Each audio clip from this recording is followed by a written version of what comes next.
Counting centre के बाहर का आपको हम तस्वीर दिखा रहे हैं और काउंटिंग सेंटर के अंदर लगातार जो प्रत्याशी है बीजेपी के वो पहुंचना जारी, कुछ और जो बीजेपी कार्यकर्ता है, क्या बोलेंगे आप? बिल्कुल, हमारे शुभकामना देना चाहते हैं प्रत्येक कार्यकर्ता को।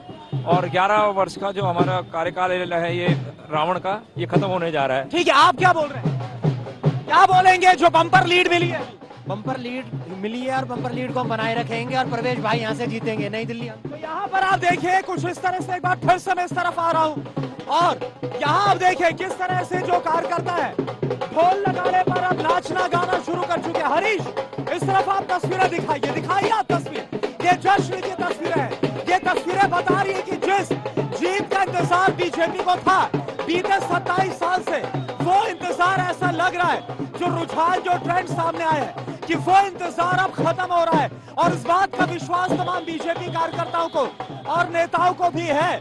और अब देखना होगा कि ये जो शुरुआती ट्रेंड से, हालांकि अभी 1 से 2 राउंड की जो गिनती है वो हो गई है, इसके बाद अगर फाइनल रिजल्ट ये रहता है तो सवाल यह है कि कौन बनेगा मुख्यमंत्री, बीजेपी की तरफ से कौन चेहरा होगा। कैमरा पर्सन हरीश के साथ करुणा शंकर शर्मा, नई दिल्ली।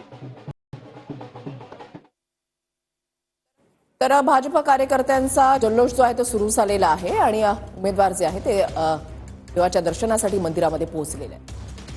तर आतापर्यंत दिल्लीमध्ये भाजपला 48.68% वोट शेअर मिळालेला आहे। अरविंद केजरीवाल फक्त आता 343 मतांनी आघाडीवर आहेत। तिसऱ्या फेरीमध्ये केजरीवाल आता आघाडीवर 6 जागांवर। अरविंद केजरीवाल फक्त 343 मतांनी आघाडीवर आहेत। तिसऱ्या फेरीमध्ये आता अरविंद केजरीवाल आघाडीवर।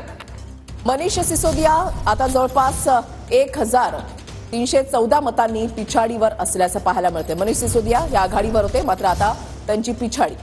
जंगपुरा मतदारसंघामधून मनीष सिसोदिया आता पुन्हा एकदा पिछाडीवर गेले आहेत। दुसऱ्या फेरीमध्ये त्यांनी आघाडी घेतली होती, मात्र आता मनीष सिसोदिया पुन्हा एकदा पिछाडीवर।